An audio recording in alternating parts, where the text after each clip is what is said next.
Hey guys, what's up? This is going to be a quick video about the reasons why I decided to permanently leave Canada. The reasons why I decided to permanently leave Canada.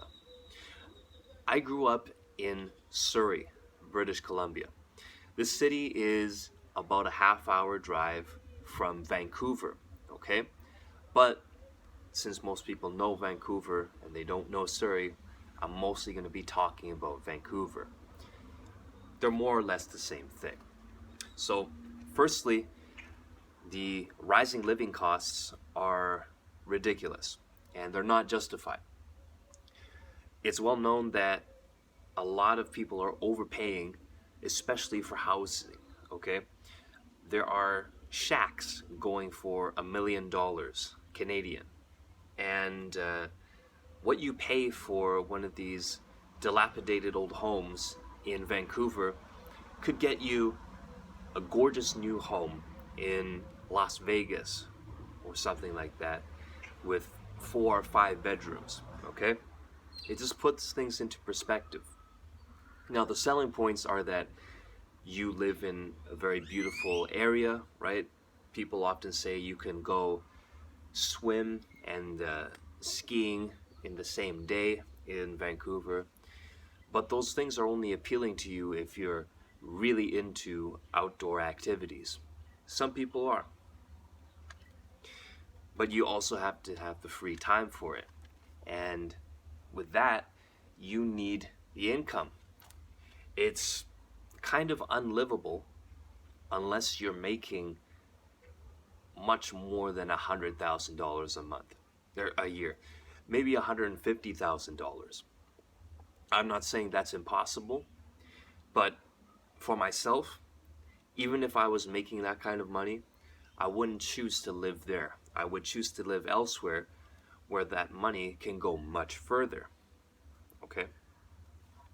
The second reason is because of drug culture. Drug culture exists in a lot of major cities, but I think it's especially prevalent in Vancouver, okay? I just didn't like how drugs played a role in a lot of relationships, okay? And that's not just me personally, but if you ask anyone on the street there, you'll find that a lot of people at least smoke pot. A lot of people have at least tried LSD or mushrooms or DMT, that's the other one. And quite a few people also do cocaine, okay? And I really don't like how drugs play a central role in forming lots of relationships. Most people, not most people, but some, are only really friends with others because drugs brought them together, okay? And let's see. It doesn't necessarily mean that they're bad people, but as a rule of thumb, you probably don't want to be hanging out with people who have a habit of doing drugs and being around others who sell and do them, okay? All right. The third reason is because of racial tensions and racial issues, okay? I'd like to think that, especially in Canada, we have been victims, unwitting victims of a massive social experiment, okay? The government changed their immigration policy a few years ago, and a lot more people from the third world, from Asia, began to come to Canada, whereas before it was mostly Europeans, okay? When you change the people in a society, you change the society and you change the culture. And that's especially true when you bring people from the third world, because frankly, a lot of them do not have the same value system as people from Western Europe, from Eastern Europe, or who identify with Christianity, okay? And this leads me into my next point. There's a major double standard prevalent these days, where if a white person calls out racism against white people, their complaint is dismissed, they're not taken seriously, and in fact, they are attacked for saying anything, for speaking up about the truth. On the other hand, it's much, much more common these days where if a white person says or does anything that can be interpreted as hateful or twisted around, which happens a lot, twisted around as hateful, then they'll have an army showing up at their door attacking them for expressing these views, which, to be honest, a lot of people have, but are afraid to talk about openly. Okay? This is not politically correct, but this is the truth, and I feel, again, a lot of people are thinking this. Okay? Now, compare this to my dad's upbringing. He grew up in the 70s and the 80s. He didn't really have to deal with any of this. Most people he went to school with and he went to work with were white, and they shared more or less a common value system.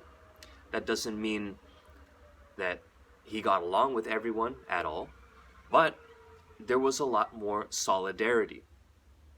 There was a common culture, and there was a greater sense of belonging, okay? I didn't get to experience that in the same way, all right? And now, I acknowledge that there are good people out there from all races, from all walks of life. And a lot of people make an effort to make friends from other places, to get along, and to live in harmony, which is great. But what I thought not too long ago is, why should you even have to deal with that? Why is this even a point of contention? Why can't I just go somewhere else where it is basically a monoculture and people don't have to consider being tolerant and all of that? So that's why I moved away.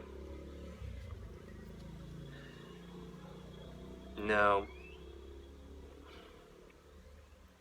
my next point is that lots of people find it hard to get ahead. Lots of young people are finding it hard to gain a foothold, mostly economically, and start developing their life. In fact, there are a lot of people who even went to school, and they might have even chosen a profession that is supposedly in high demand, like engineering or computer science, and they just can't find a decent position or a decent paying job. And this affects people in a spiritual sense, this affects them economically, right? And whereas, again, in my dad's time, you would graduate and then you'd think about buying a house, for example. That's really not much of a possibility these days for a lot of young people. You see a lot of young people still living with their families. I don't think that's a bad thing necessarily, but there's a major stigma around that. And that especially carries into your social life, right?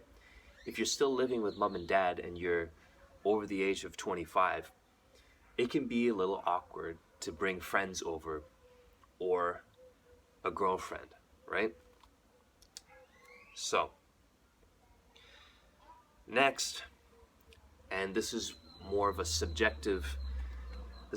an opinion, Vancouver is kind of boring, and many people say it's not a very friendly place. Now, from my personal experience, I have to put it out there that I didn't really try getting involved in a lot of group activities where I could meet people. I'm more of an introvert. I like doing things by myself and occasionally hanging out with friends, okay? But by and large, if you talk to people who live in Vancouver or live around there, they will agree that it can be tough to make new friends, and it can be especially tough to date, okay? Now, that leads me into my next point, okay? I found it hard to meet high quality women. And I also got the sense that women's standards for men are kind of unrealistic. And I say that mostly regarding money, okay? A lot of women will expect you to drive a really nice car and have a nice place downtown and have a really, extravagant lifestyle that they can be a part of. The fact of the matter is, that's only a very small minority of guys. Most guys, even if they're decent people, even if they're good looking, they don't have an Instagram worthy lifestyle. But unfortunately, a lot of women will disqualify them just because of that, and I don't think it's right. That's why I like living over here, because I find that women are much more open, even just to friendly conversation, and they're a lot more feminine, and they know how to treat a man better. That's kind of a topic for another video. This kind of goes without saying, but throughout Canada, people will agree that the weather sucks, okay? I am not a fan of cold weather. That's why I moved to sunny Cancun.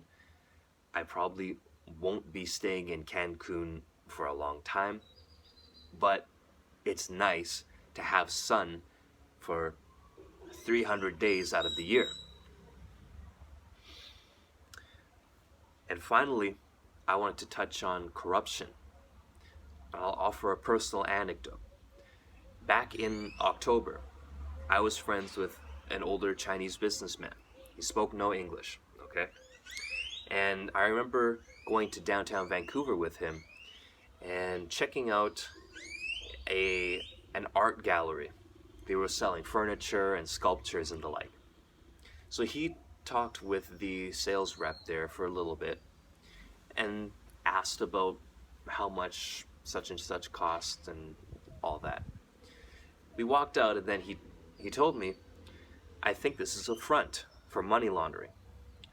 And he explained that, especially considering the economy in 2020, most people were not buying expensive artwork.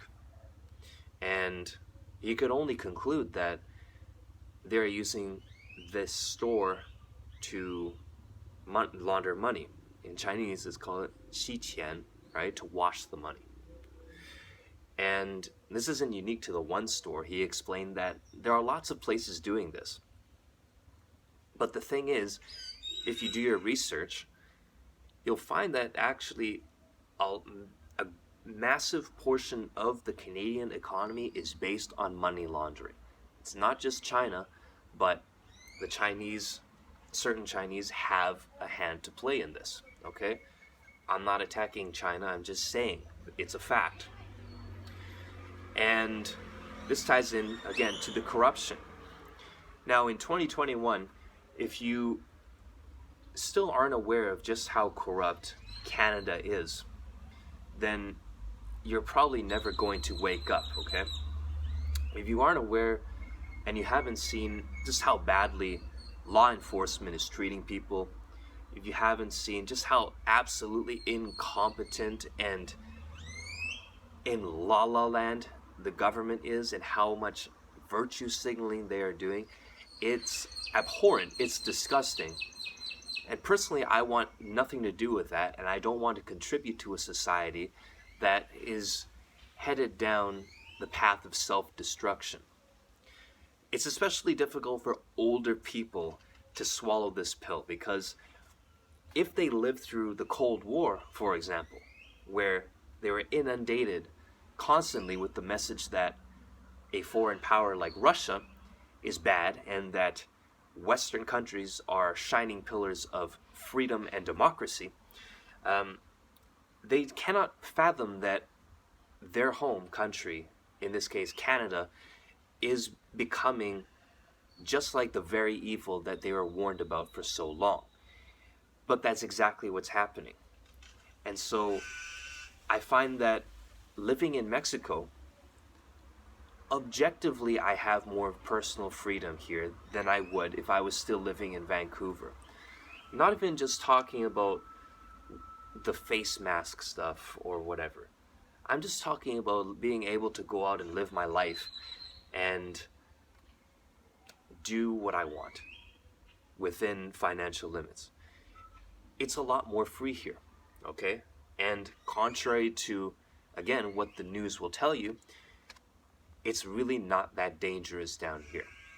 And I guess one last point is that the news, aka the propaganda, wants to condition people to believe that non-first world English-speaking countries are complete shitholes because they don't want you to realize that these places are not shitholes. In fact, a lot of them are really catching up fast technologically, and people will tend to treat you with respect and politeness and not be trying to chop your head off or rob you or anything like that.